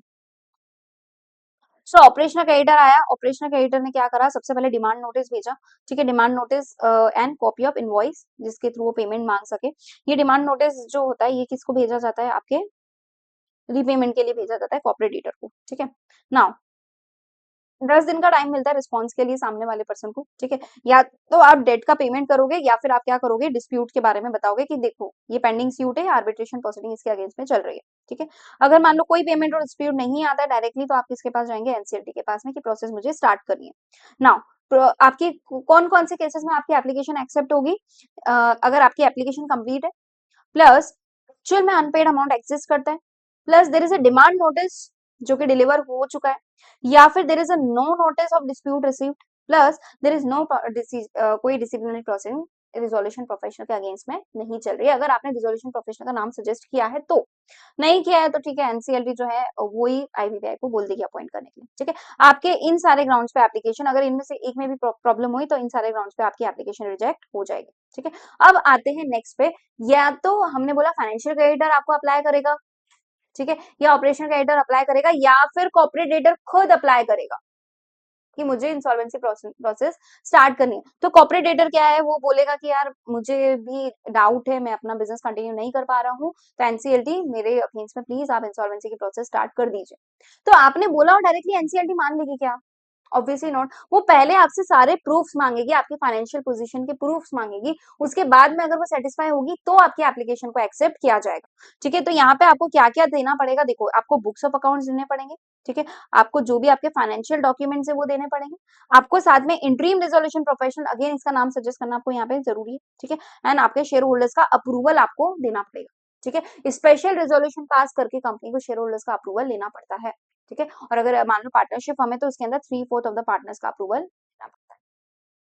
ठीक है, नाउ एनसीएलटी क्या करेगी, या तो एप्लीकेशन को एक्सेप्ट करेगी या रिजेक्ट करेगी। ठीक है, वट एवर इट इज, अगर रिजेक्शन के उसके ग्राउंड ऐसे हैं कि मतलब उसको लगता है कि हाँ थोड़ा बहुत कुछ सही कर दिया तो मैं एक्सेप्ट कर सकती हूँ, तो 7 डेज के अंदर डिफेक्ट्स को सही करने के लिए बोलेगी। ठीक है, एंड उसके बाद आपकी सीआरपी की प्रोसेस स्टार्ट हो जाएगी। मैंने आपको पहले ही बताया 180 डेज का टाइम पीरियड होता है नॉर्मल, एक्सटेंशन आपको 90 डेज का मिलता है, मैक्सिमम टोटल पीरियड 360 डेज का रहता है, जिसके अंदर डिस्प्यूट्स वगैरह सारा टाइम पीरियड मिला के 360 डेज में कंप्लीट हो जाना चाहिए। ठीक है, एक्सटेंशन कब मिलता है, ओनली एंड ओनली 66% के वोटिंग शेयर ऑफ सीएससी वाले जो लोग हैं उन्होंने अप्रूव कर दिया था। ठीक है, चलिए अब ये सारी चीजें होती है, उसके बाद में मॉरेटोरियम पीरियड के बारे में we have already discussed, right. अब आगे आ जाइए आप, अब आगे आप आ जाइए appointment of insolvency resolution professional पे। ठीक है, सो कौन अपॉइंट कर सकता है, पहले मैंने आपको बताया था अगर एप्लीकेशन फाइनेंशियल क्रिएटर ने फाइल करी है तब तो वो प्रपोज कर देगा। ठीक है, आप उसी को अपॉइंट कर लो, बेटर है। अगर कॉर्पोरेट डेटा ने फाइल करी तब भी वही प्रपोज कर देगा। ठीक है, तो उसको अपॉइंट कर दो। एंड अगर ऑपरेशनल डेटा ने फाइल करी तो वो प्रपोज शायद ना करे। ठीक है, सो अगर कोई प्रपोजल नहीं आया उस केस में एनसीएलटी जो है आईआरपी को अपॉइंट करती है। ध्यान रखना है आपको, जो भी आईआरपी अपॉइंट होगा उसके अगेंस्ट में कोई डिसिप्लिनरी प्रोसीडिंग्स पेंडिंग नहीं होनी चाहिए, मेक श्योर दैट। ठीक है, उसके बाद आता है आपका management of corporate data bye IRP. मतलब कि क्या, ये इंसॉल्वेंसी प्रोफेशनल बच्चों अपॉइंट तो हो जाता है, लेकिन अपॉइंट करने के बाद होने के बाद करता क्या है वो चीज समझनी। ठीक है, सो इसके अपॉइंट होने के बाद में क्या होता है बच्चों, पूरा का पूरा मैनेजमेंट जो कि अभी तक मैनेजर्स के पास में था, बोर्ड ऑफ डायरेक्टर्स के पास था, पूरा का पूरा सब कुछ शिफ्ट होके आईआरपी के पास चले जाता है। देखो, बोर्ड ऑफ डायरेक्टर्स जो कंपनी, पहले क्या हो रहे थे, बोर्ड ऑफ डायरेक्टर्स कंपनी को मैनेज कर रहे थे, अब कौन मैनेज कर रहा है, आईआरपी मैनेज कर रहा है। ठीक है, पहले कौन होते थे, डायरेक्टर्स डिसीजन ले रहे थे, अब वो पावर क्या हो गई है, पूरी की पूरी सस्पेंड हो गई, डायरेक्टर्स अब आप डिसीजन नहीं ले सकते। उसके बाद क्या होता है, जो भी मैनेजमेंट पहले कंट्रोल कर रहा था ऑपरेशंस, अब कौन कंट्रोल कर रहा है, आईआरपी। ठीक है, सो जो भी बोर्ड ऑफ डायरेक्टर्स है उन सब की पावर को सस्पेंड कर दिया जाता है। मैनेजमेंट की जितनी पावर्स है सब आईआरपी के पास वेस्ट हो जाती है।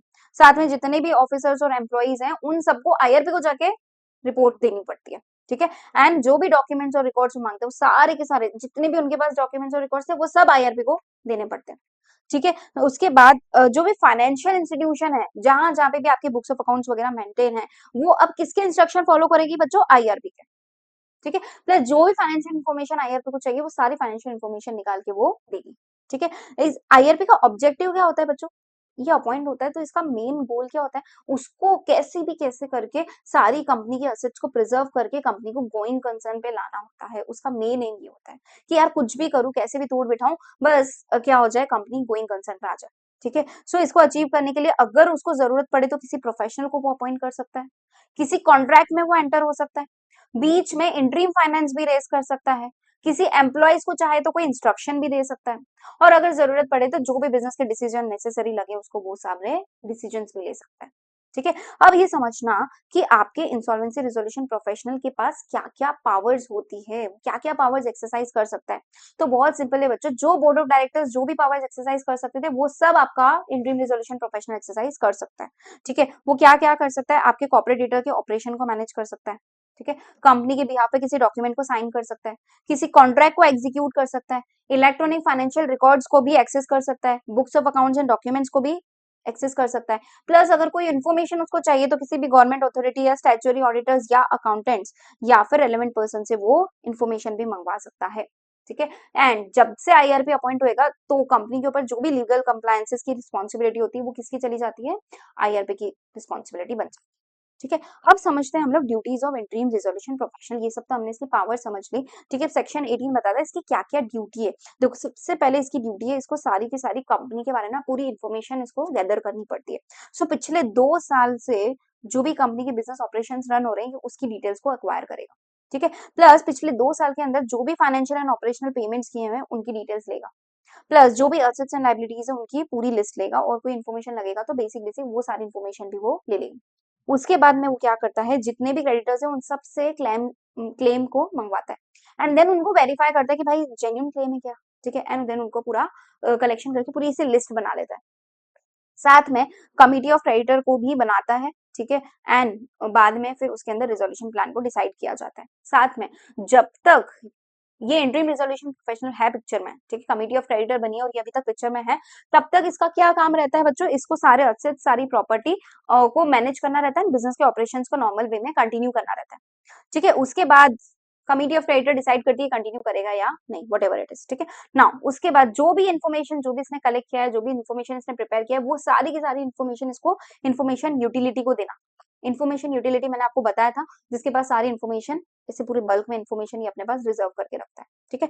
नाउ साथ में ये क्या करेगा, जितने भी कंपनी के असेट्स है उनकी कस्टडी अपने हाथ में ले लेगा, कंपनी का पूरा कंट्रोल अपने हाथ में ले लेगा, ठीक है। एंड असेट्स जो है कहाँ-कहाँ से वो ले सकता है, बैलेंस शीट में हो सकता है रिकॉर्डेड हो, इन्फॉर्मेशन यूटिलिटी के पास रिकॉर्डेड हो, डिपॉजिटरी के पास हो, या फिर किसी असेट्स रजिस्ट्री के अंदर वो रिकॉर्डेड हो, ठीक है। वहां से वो पूरा वेरीफाई करके वो पूरी असेट्स अपने कंट्रोल में ले लेगा, ठीक है। इसके अलावा अगर कोई इंसॉल्वेंसी बोर्ड ने कुछ और भी उसको ड्यूटीज करने के लिए बोली तो वो सारी ड्यूटीज उसको फॉलो करनी पड़ती है, ठीक है। नाउ जितने भी कंपनी के एम्प्लॉइज है, प्रमोटर्स है, बोर्ड ऑफ डायरेक्टर्स है, उन सबका मैनेजमेंट पर्सन है, उन सबका क्या ड्यूटी होता है कि आईआरपी के साथ में वो लोग क्या करें, कॉपरेट करें, जैसा आईआरपी उनको करने बोला है वो सारी चीजों का वो ध्यान रखें, ठीक है। उसके बाद में अगर कॉपरेशन नहीं मिलता है, मान लो किसी भी पर्सन से या किसी भी जो भी group of people what ever it is, ठीक है, उन लोगों से अगर कॉपरेशन नहीं मिलता है तो ये इंसॉल्वेंसी प्रोफेशनल कहाँ जा सकता है बच्चों, एनसीएलटी के पास में जाके कंप्लेन कर सकता है, ठीक है। एंड ट्रिब्यूनल को जो भी एक्शंस लेनी होंगी वो अपने अकॉर्डिंग एक्शंस ले लेगी, ठीक है। अब आप आगे बढ़िए,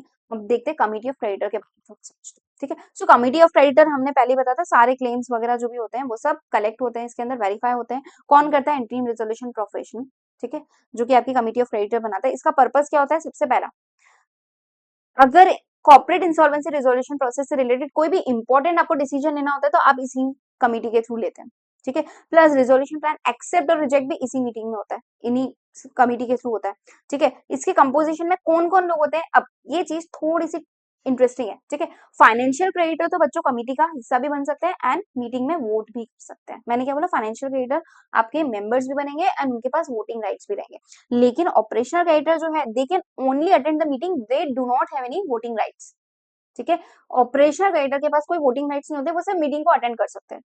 एंड जो आपके सस्पेंडेड बोर्ड ऑफ डायरेक्टर्स है वो लोग भी मीटिंग को अटेंड कर सकते हैं, लेकिन वो वोट नहीं कर सकते। तो वोट कौन कर सकता है, फाइनेंशियल क्रेडिटर, ठीक है। अब एक बात समझना, जो भी मल्टीपल फाइनेंशियल क्रेडिटर्स है, there is a possibility there are multiple financial creditors, so वो सब पूरा का पूरा कंसोर्टियम बना के मतलब अपने बिहाफ पे वो किसी इंसॉल्वेंसी प्रोफेशनल को भी अपॉइंट कर सकते हैं कि भाई हमारे बिहाफ पे ये बंदा है, ये बंदा अपना डिसीजन देगा, ठीक है। वो बात की बात है, अभी फिलहाल ये समझो जितने भी आपके मल्टीपल फाइनेंशियल क्रेडिटर्स हैं वो सब ने हो सकता है मिल करके लैंडिंग दी कॉर्पोरेट डेटर को, सो सारे क्रेडिटर्स जो हैं आपकी कमेटी के मेंबर्स बन जाएंगे एंड उनका वोटिंग शेयर उनके जितना उनसे फाइनेंशियल डेट ड्यू है कॉर्पोरेट डेटर का उसके ऊपर डिपेंड करेगा, ठीक है। नेक्स्ट आता है आपके फाइनेंशियल क्रेडिटर जो है ना बच्चों, अगर कोई फाइनेंशियल क्रेडिटर कॉर्पोरेट डेटर का रिलेटेड पार्टी है तो फिर वो मीटिंग के अंदर वोट नहीं कर सकता, मीटिंग के अंदर पार्टिसिपेट भी नहीं कर सकता, या फिर सीओसी के अंदर रिप्रेजेंट भी नहीं बन सकता, क्योंकि कॉन्फ्लिक्ट ऑफ इंटरेस्ट आ सकता है। Now what do you mean by related party, पहले वो समझो।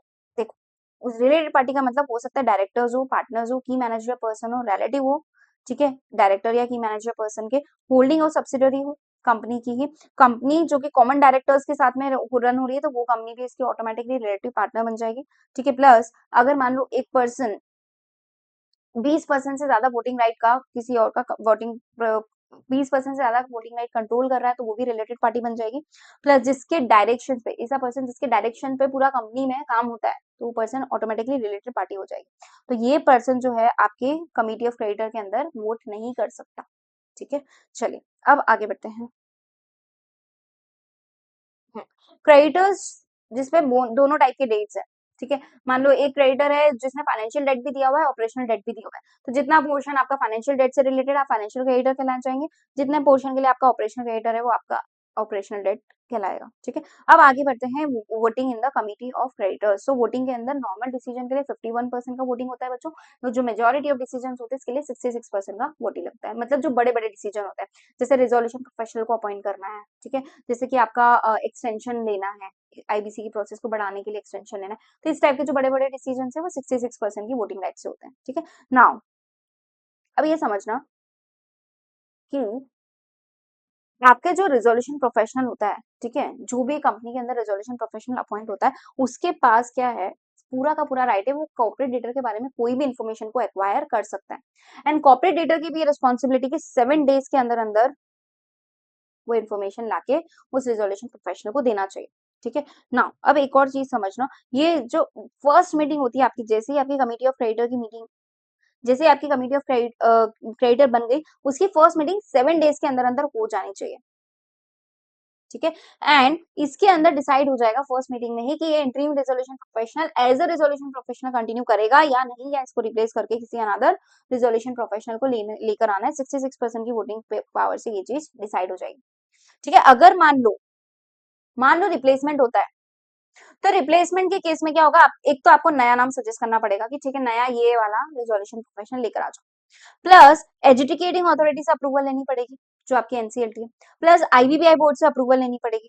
ठीक है, जब तक अप्रूवल्स नहीं आ जाती तब तक पुराना वाला जो इंटरिम रेजोल्यूशन प्रोफेशनल था वही अपना फंक्शन कंटिन्यू करेगा बिजनेस में, उसके बाद तो ये बंदा आके टेक ओवर कर लेगा। ठीक है, अब अभी तक हमने इंटरिम रेजोल्यूशन प्रोफेशनल के सारे रूल्स रिस्पॉन्सिबिलिटी सब कुछ पढ़ा, अब हम लोग रिजोल्यूशन प्रोफेशनल की रिस्पॉन्सिबिलिटी और रूल्स को पढ़ते हैं। तो देखो, इसको पूरी की पूरी अब प्रोसेस, इसका नाम ही क्या है, रिजोल्यूशन प्रोफेशनल, क्योंकि अब ये मेन बंदा है जो पूरी प्रोसेस को कंटिन्यू करेगा, कंपनी के ऑपरेशंस को मैनेज करेगा। आईआरपी के पास जो जो पावर्स थी वो सारी पावर्स अब इसके पास आ जाएंगी। ठीक है, एंड ये क्या करेगा, जो भी आईआरपी के पास रिकॉर्ड्स थे, डॉक्यूमेंट्स थे, वो सब आरपी के पास आ जाएंगे। तो पहले कौन थे, board of director, board of director replace होके कौन आया, आईआरपी, फिर आईआरपी को रिप्लेस किसने किया, आरपी ने। ठीक है, फिर अब लास्ट में पता है क्या होता है, रेजोल्यूशन प्लान अगर रिजेक्ट हो जाता है तो आरपी को रिप्लेस करके लिक्विडेटर आता है। ठीक है, वो बात की बात है, लेकिन अभी फिलहाल के लिए इतना समझो, जितने भी रिकॉर्ड्स और डॉक्यूमेंट्स है आईआरपी के, वो सारे किसके पास चले जाएंगे, आरपी के पास चले जाएंगे। ठीक है, और आपकी कमिटी ऑफ क्रेडिटर की जो भी मीटिंग्स है, फर्दर जो भी मीटिंग्स है, फर्स्ट मीटिंग के बाद में जो भी मीटिंग्स है, ये सब रिजोल्यूशन प्रोफेशनल ही कंडक्ट करेगा। ठीक है, इन पर्सन भी कर सकता है और इलेक्ट्रॉनिक मोड के थ्रू भी वो मीटिंग कंडक्ट कर सकता है। ठीक है ना, ये नोटिस ऑफ मीटिंग किस किस के पास जाता है बच्चों, कमिटी ऑफ क्रेडिटर के जितने भी मेंबर्स है उनके पास जाता है, प्लस जो सस्पेंडेड बोर्ड ऑफ डायरेक्टर्स है उनके पास भी नोटिस जाता है, एंड ऑपरेशनल क्रेडिटर्स के पास भी जाएगा अगर आपका टोटल डेट जितना ड्यू है, कॉर्पोरेट डेटर का आपसे जितना अमाउंट ड्यू है वो टोटल डेट का एटलीस्ट 10% है। ठीक है, छोटे छोटे ऑपरेशनल क्रेडिटर्स को हम नहीं बोलेंगे, लेकिन अगर टोटल डेट का एटलीस्ट 10% आपका ड्यू चल रहा है, ठीक है, कॉर्पोरेट डेटर से लेना आपका ड्यू चल रहा है, तो फिर आप भी मीटिंग में इन्वाइट होंगे। ठीक है, सो नाउ नेक्स्ट आता है आपका representation by insolvency professional. So CoC member जो है, they may appoint the insolvency professional to represent them in the meeting. And voting method कैसा रहता है, जिसके पास जिससे जितना फाइनेंशियल डेट ड्यू है उसको इतना वोटिंग राइट्स रहता है। ठीक है, अब रिजोल्यूशन प्रोफेशनल की ड्यूटीज भी देख लेते हैं। उसकी ड्यूटी है असेट्स को प्रोटेक्ट करना, रिजर्व करके रखना। ठीक है, वो इंश्योर करता है कि भाई कंपनी का बिजनेस गोइंग कंसर्न पे चलता रहे, बिजनेस ऑपरेशन चलते रहे। साथ में वो क्या करता है, जितने भी रिजोल्यूशन एप्लीकेंट्स हैं, अब सारे एप्लीकेंट्स को बोलेगा लाओ मुझे लाके क्या दो, रिजोल्यूशन प्लान दो। ठीक है, जो भी लोग हैं वो लोग रिजोल्यूशन प्लान अपनी चॉइस से दे सकते हैं, प्लस वो सारे जितने भी रिजोल्यूशन प्लान उसके पास आते हैं वो सब कमिटी ऑफ क्रेडिटर के पास में सबमिट करता है। लेट्स से रिजोल्यूशन प्लान में आया कि भाई लेट्स से डेट को जो है आप थोड़े टाइम के लिए सस्पेंड कर दो, सस्पेंड इन द सेंस कि इंटरेस्ट का पेमेंट वेव ऑफ कर दो। ठीक है, मान लो कोई अमाउंट ऑफ लोन आपको 10 साल के लिए मिला है, उसका टाइम पीरियड बढ़ा के 15 साल कर दो, या लेट्स से कोई इमीडिएट लाइबिलिटी अभी आ रही है जो कंपनी नहीं चुका पा रही, तो उसको थोड़ा सा टाइम पीरियड एक्सटेंशन दे दो। ठीक है, तो इस टाइप से रिजोल्यूशन प्लान में बहुत सारी चीजें डाली जाती है, एंड कि इस तरीके से अगर हमने प्रोसेस किया तो कंपनी बच जाएगी, सर्वाइव हो जाएगी। ठीक है, फिर आपको जो भी आपको नेसेसरी एक्शंस लेने हैं, कॉर्पोरेट इंसॉल्वेंसी रिजोल्यूशन प्रोसेस के थ्रू आप एक्शंस ले सकते हैं। ठीक है, हाउएवर अब एक्शंस तो ले सकते हैं, लेकिन देयर आर सर्टेन एक्शंस जो RP without the consult of 66% voting powers of the committee of creditor नहीं ले सकता। मतलब कि क्या, कुछ एक्शंस रिजोल्यूशन प्रोफेशनल ओनली तब ले पा जाएगा जब उसको 66% कमिटी ऑफ क्रेडिटर का अप्रूवल है। कौन कौन सी ऐसे एक्शन है, सबसे पहले अगर हमने क्या बोला था, आप आरपी को अगर जरूरत पड़े तो वो इंटरिम फाइनेंस को रेज कर सकता है, आप कर सकते हैं, लेकिन 66% का वोटिंग राइट लगेगा। ठीक है, आप किसी भी सिक्योरिटी इंटरेस्ट को क्रिएट कर सकते हैं, लेकिन 66% का वोटिंग राइट लगेगा। ठीक है, कैपिटल स्ट्रक्चर में चेंजेस ला सकते हैं, डेट और इक्विटी में पोर्शन में चेंज करना है, you can do it, but again voting rights, ठीक है।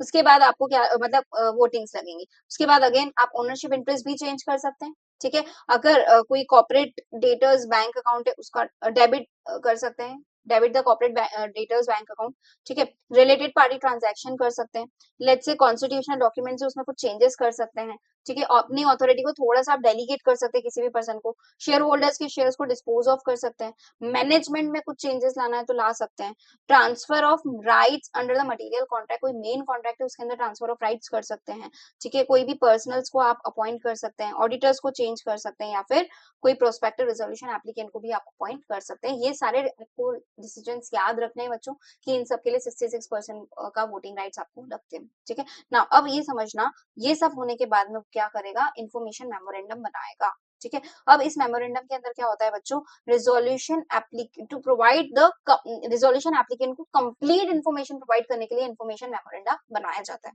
तो मैम ऐसा क्या होता है इसके अंदर, वो चीज समझते हैं। तो देखो इसके अंदर क्या होता है, कॉर्पोरेट डेटर की फाइनेंशियल पोजीशन के बारे में लिखा होता है बच्चों, ठीक है। असेट्स एंड लायबिलिटी की पोजीशन पूरा लिस्ट लिखा रहता है, बिजनेस ऑपरेशंस के बारे में लिखा हुआ रहता है, जो भी डिस्प्यूट्स का है पेंडिंग है उनकी डिटेल्स रहती है, साथ में कोई भी और रिलेवेंट इन्फॉर्मेशन उसको लगता है तो वो सारी इन्फॉर्मेशन इसमें रहती है, ठीक है।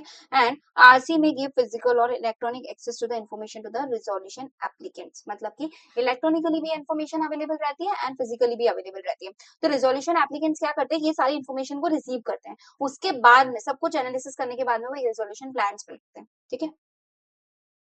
बस रिजोल्यूशन एप्लीकेंट को ये जरूर ध्यान रखना पड़ता है कि अब सारी इन्फॉर्मेशन उसको तो मिल गई है, लेकिन वो जरा कॉन्फिडेंशियलिटी मेंटेन करके चले एंड कंपनी की जो भी इंटेलेक्चुअल प्रॉपर्टी है उसका ध्यान रखे, ठीक है। उसको किसी के साथ शेयर नहीं करना है, कोई भी इन्फॉर्मेशन किसी भी थर्ड पार्टी के साथ शेयर नहीं करनी है, ठीक है ना। अब आता है आपका जो भी रिजोल्यूशन एप्लीकेंट है वो रिजोल्यूशन प्लान सबमिट करेगा, ठीक है, जो भी उसने प्लान बनाया इन्फॉर्मेशन मेमोरेंडा के बेस पे, एंड साथ में वो कुछ एफिडेविट भी सबमिट करेगा कि भाई मैं एलिजिबल बन रहा हूँ। रिजोल्यूशन एप्लीकेंट क्या बोलेगा, मैं एलिजिबल बंदा हूँ, रिजोल्यूशन प्लान सबमिट कर सकता हूँ ना। कौन एलिजिबल होता है रिजोल्यूशन प्लान के लिए, एप्लीकेंट, कौन रिजोल्यूशन एप्लीकेंट नहीं बन सकता वो हम लोग पढ़ेंगे बाद में, पहले प्रोसेस कंप्लीट करते हैं, ठीक है। फिर रिजोल्यूशन प्लान के अंदर क्या क्या लिखा होगा चलो वो देखते हैं। देखो सबसे पहले लिखा होता है पेमेंट ऑफ सीआईआरपी कॉस्ट, मतलब कि सबसे पहले कि भाई इंसॉल्वेंसी रिजोल्यूशन प्रोसेस में जो भी कॉस्ट लगने वाली होगी उसका फर्स्ट प्रायोरिटी पे सेटलमेंट कैसे होगा, फर्स्ट प्रायोरिटी पे उसको सेटल किया जाएगा, ये आपका रिजोल्यूशन प्लान में सबसे फर्स्ट चीज रखी होती है, ठीक है। फिर उसके बाद आता है आपके ऑपरेशनल क्रेडिटर का पेमेंट, कि उनको एटलीस्ट लिक्विडेशन के टाइम पे जितना अमाउंट पेबल है या फिर उनका प्रायोरिटीज के अकॉर्डिंग जितना अमाउंट आ रहा है, दोनों में से जो भी लेस है वो अमाउंट उनको पे होगा, ठीक है। उसके बाद आपके जो भी प्लान के अंदर स्पेसिफाई करना पड़ेगा कि how the company will manage after approval. एक बार रिजोल्यूशन प्लान अप्रूव हो गया उसके बाद उसका मैनेजमेंट किस तरीके से कंटिन्यू करेगा, ठीक है। उसके बाद में प्लान के अंदर ये भी लिखा होगा कि इसको इम्प्लीमेंट कैसे करना है एंड उसको सुपरवाइज कैसे एग्जीक्यूशन पे होगा। साथ में जो भी लॉज एंड रेगुलेशंस है उनका कहीं पे भी रिजोल्यूशन प्लान के थ्रू वायलेशन नहीं होना चाहिए, इस चीज का खास ध्यान रखा जाएगा, ठीक है। अब कमिटी ऑफ क्रेडिटर का रोल क्या होता है बच्चों, उनको क्या करना पड़ता है, पूरा का पूरा रिजोल्यूशन प्लान एग्जामिन करना पड़ता है। वो पूरा का पूरा रिजोल्यूशन प्लान पूरा डिटेल में एग्जामिन करते हैं, उसके बाद आरपी जो होता है उसी का ही काम होता है, वो सीओसी के अंदर इसको रिप्रेजेंट करता है। उसके बाद उनको अगर सब कुछ जमता है तो 66% की वोटिंग राइट्स के साथ, वोटिंग शेयर्स के साथ वो क्या करते हैं, रिजोल्यूशन प्लान को अप्रूव कर देते हैं, ठीक है। अब अच्छा रिजोल्यूशन प्रोसेस कॉस्ट हमने बोला था प्रायोरिटी पे सेटल करना होता है, तो उस कॉस्ट के अंदर क्या क्या इंक्लूड होता है बच्चों, इंटरिम फाइनेंस,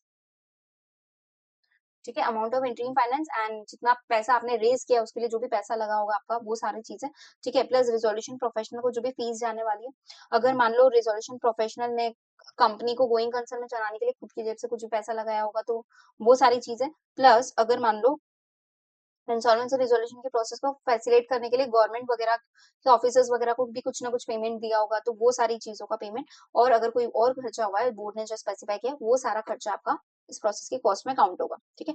इंटरिम फाइनेंस का मतलब क्या होता है, मैंने आपको पहले ही बताया था, during this period insolvency resolution का प्रोसेस के पीरियड के अंदर अगर रिजोल्यूशन प्रोफेशनल चाहे तो थोड़ा सा पैसा रेज कर सकता है, अगर उसने कोई भी पैसा रेज किया है तो उसको इंटरिम फाइनेंस बोलते हैं, ठीक है। नाउ अप्रूवल ऑफ प्लान हम लोग डिस्कस कर चुके हैं, ठीक है। अप्रूव होने के बाद ये प्लान किसको सबमिट होता है बच्चों, एनसीएलटी, ठीक है। एनसीएलटी क्या करती है, वो पूरा एग्जामिन करती है, सब कुछ देखती है, अगर उसको लगता है कि हाँ ठीक है एवरीथिंग इज फाइन तो वो रिजोल्यूशन प्लान अप्रूव कर देगी, अदरवाइज वो रिजेक्ट कर देगी। अगर एक बार प्लान अप्रूव हो गया तो किस किस के ऊपर बाइंड हो जाता है बच्चों, कॉर्पोरेटर पे, एम्प्लॉइज पे, मेंबर्स और शेयर होल्डर्स पे, क्रेडिटर्स पे, गारंटर्स पे और स्टेक होल्डर्स पे, इन सब के ऊपर वो एज इट इज अप्लाई हो जाता है। अदरवाइज फिर क्या होता है, आपका लिक्विडेशन का प्रोसेस स्टार्ट हो जाता है। ये पूरा आपका CIRP प्रोसेस।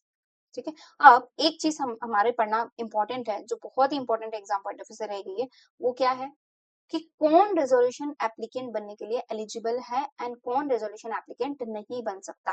ठीक है, सबसे पहले मैं आपको बता देती हूँ कि रेजोल्यूशन जस्ट इट्स कमिंग,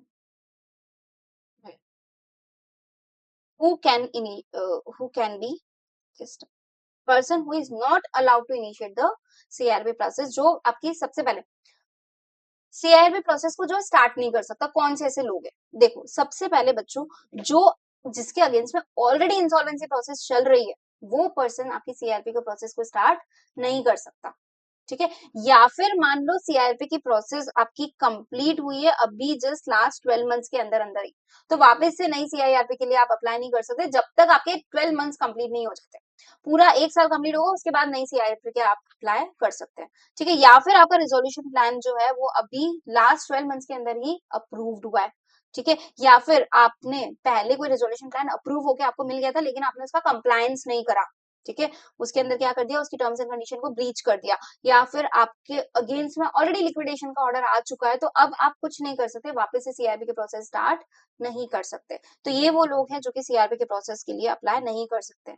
ठीक है, जिसके अंडर में ऑलरेडी इंसॉल्वेंसी की प्रोसेस चल रही है, CIRP ऑलरेडी प्रोसेस्ड में, या फिर लास्ट 12 मंथ्स के अंदर ही CIRP कंप्लीट हुई है, या फिर आपका रिजोल्यूशन प्लान लास्ट 12 मंथ्स में अप्रूव हुआ है, या फिर रिजोल्यूशन प्लान का वायलेशन हुआ है, या फिर लिक्विडेशन की प्रोसेस ऑलरेडी चल रही है। अब ये समझना, रिजोल्यूशन एप्लीकेंट कौन नहीं बन सकते, who are not eligible to be the resolution applicant. तो देखो, सबसे पहले बच्चों, अनडिस्चार्ज इंसॉल्वेंट पर्सन जो है, अनडिस्चार्ज इंसॉल्वेंट, ठीक है, जिसकी इंसॉल्वेंसी की प्रोसीजर इन प्रोसेस है, सो वो पर्सन अभी आपका एप्लीकेंट नहीं बन सकता। विलफुल डिफॉल्टर, खुद जो विलफुल डिफॉल्टर है वो नहीं बन सकता। प्लस जिसका account as a non performing asset classify हो चुका है फॉर 1 ईयर या उससे ज्यादा, तो वो भी आपका रिजोल्यूशन एप्लीकेंट नहीं बन सकता है। लेकिन मान लो उसके साथ जितना भी अमाउंट ड्यू है, प्रिंसिपल या इंटरेस्ट वगैरह का, वो सारा अमाउंट उसने ड्यू पेमेंट क्लियर कर दिया है, तो फिर अब आप रिजोल्यूशन एप्लीकेंट बन सकते हो। ठीक है, प्लस आपने कोई क्रिमिनल ऑफेंस किया है, ठीक है, एंड आपको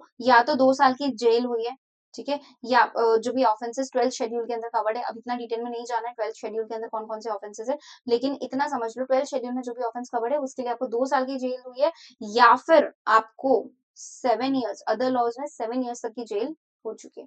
ठीक है, प्लस आपके अगर as a director you are disqualified to be appointed, then you can not go for the resolution applicant. ठीक है, प्लस अगर मान लो Security and Exchange Board of India ने सिक्योरिटी मार्केट से आपको बैन किया हुआ है, तो अभी आप कोई एप्लीकेशन नहीं फाइल कर सकते। मान लो आपने इस टाइप के preferential transaction, under value transaction, extortionate credit transaction and fraudulent transaction, ये 4 कैटेगरी के ट्रांजैक्शन किए हैं, तो आप एप्लीकेट नहीं बन सकते। ये मैम क्या है, ये हम लोग आगे वाली यूनिट्स में बहुत डिटेल में पढ़ेंगे। ठीक है, प्लस अगर मान लो आपने क्या किया, कॉर्पोरेट गारंटी दी थी कॉर्पोरेट डिटर के अगेंस्ट में, एंड वो गारंटी क्या हो गई, इन्वॉक हो गई, आप पेमेंट नहीं, मतलब वो गारंटी भी आपकी इन्वॉक हो गई, तो अभी आप एप्लीकेंट नहीं बन सकते। ठीक है, नाउ नेक्स्ट आता है आपका सिमिलरली डिस्क्वालिफिकेशन, आउटसाइड इंडिया में बैठे हुए भी लग गई है, तो वो पर्सन भी नहीं कर सकता, या इन सारे पर्सन से कनेक्टेड पर्सन जो है वो भी अप्लाई नहीं कर सकते। ठीक है, सो ये सारी डिटेल थी जो हमको कवर करनी थी। इसके अलावा मोटा मोटी इस पूरा यूनिट को हमने अच्छे से कवर किया है बच्चों। ठीक है, सो CIRP के प्रोसेस में इतना ही आज के लिए बहुत है। उसके बाद लिक्विडेशन का प्रोसेस हम लोग पढ़ेंगे नेक्स्ट लेक्चर में। ठीक है, तब तक के लिए आपको क्या करना है, ये पूरा का पूरा अच्छे से रिवाइज करना है, ताकि नेक्स्ट लेक्चर आपको बहुत अच्छे से क्लियर हो। ठीक है, so take care, bye bye, keep revising, keep reading.